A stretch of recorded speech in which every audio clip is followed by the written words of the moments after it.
So one of the tools that I decided to use for this week's module is freerice.com. Unfortunately, if you are one-to-one with iPads or tablets, this is not an app, so you will have to come to a search engine like Google or even just type it in your browser. And if you just type in free rice, it comes up right here at the top. So if you want to click on that link, it will take you to this website. And it starts off with a question right away. I prefer to go to subjects at the top after playing around with this website for a little bit. If you go to subjects at the top, it will show you a bunch of different website or subjects, that they have that you can click on or your students can navigate through. So just a little bit about this website to start. It is a free website to use for your learners or for yourself if you would like some extra practice as well. It can just be found on the internet, and as I mentioned, there is no app for it. And the services it provides is just a learning tool, a refresher, and some extra practice for your students. As far as using it in my classroom, I have not used it in my classroom yet, but I plan to. With my students, I do a choice board activity where each week they have a choice board and they have to complete a must-do section of the choice board, but then there are some may-dos, and if they finish all of the work on the choice board, they have some free time, and then I have a list of some appropriate websites they're allowed to go on for some extra practice in math. So I think this would be really appropriate to use in that type of setting, in my classroom especially, where my students can go on and have some extra math practice. So they also have science on there, which I don't necessarily see myself using it for my science classroom, but again, there is some benefits to using it. There's some extra questions that they can use for practice. I did skim through the science questions, and I'll just click on this really quick for you guys to view. I teach 5th grade science, so a lot of the questions that they have for the science module are about human anatomy, which I don't teach to my students, but it would be beneficial maybe for an upper level elementary class or even high school science where they go into the more of a biology class. So as I mentioned, it would be more beneficial for me for math, but again, everyone in this class teaches different subjects, so I'm sure that you'll be able to find something that you would like to use in your classroom. So freerice.com, as I did mention, it is a free website, but also as you can see at the top here, their mission: for each answer that you get right, they donate 10 grains of rice to try to help end world hunger, which I think is a great mission. It provides a little bit more of an incentive for students to go on this website and answer some questions correctly because they are helping a greater cause rather than just playing math games or answering math questions for fun. So you don't necessarily need a login to use this website.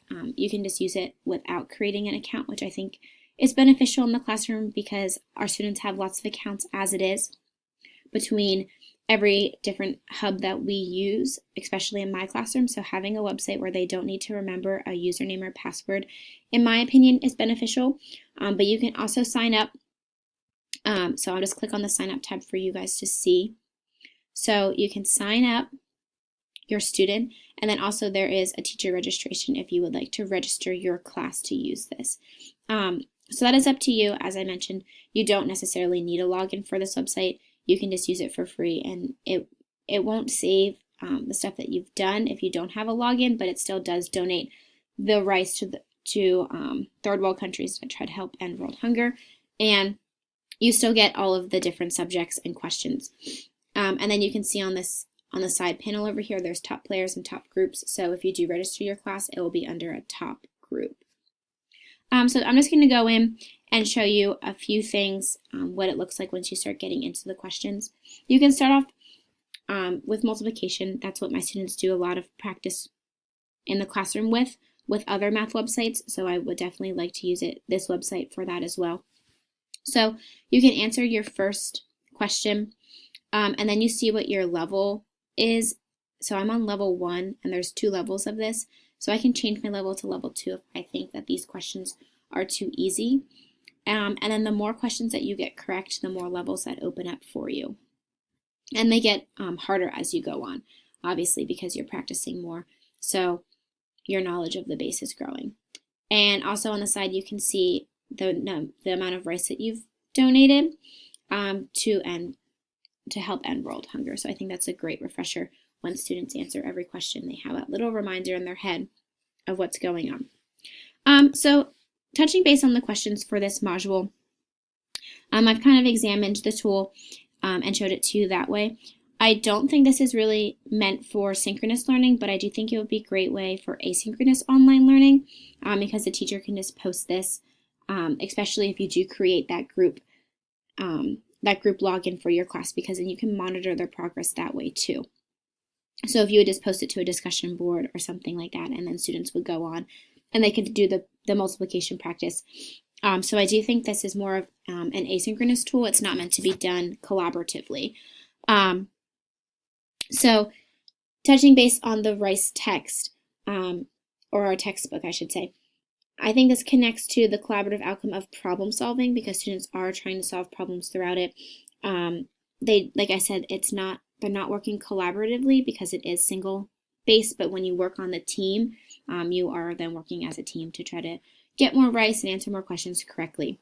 So it just depends how you want to use it in your classroom. As I mentioned, I do choice boards in my classroom, so I think this would be a great thing to add to my choice board because they are practicing that math fluency and they're becoming more quick at their math facts, and it's something a little bit more fun than doing like a fast math or a timed math facts thing in my classroom, which sometimes is not beneficial for my students. So I can definitely see myself using this, and I'm going to be adding it to my choice board this week and seeing how my students like it. So hopefully once I get this posted and some of my students have the chance to figure it out, once we start discussing the tools more, I can add some input on what my students think of this tool later on in the week. So I hope you find this tool beneficial in your classroom and my tutorial of the tool also helpful to you. And I really do think it is a great use of technology in the classroom, especially for that extra math practice for me. But as I mentioned, there are other subjects you can do too. So again, I hope you liked this tutorial of this tool, and I look forward to seeing what everyone else does. Thank you.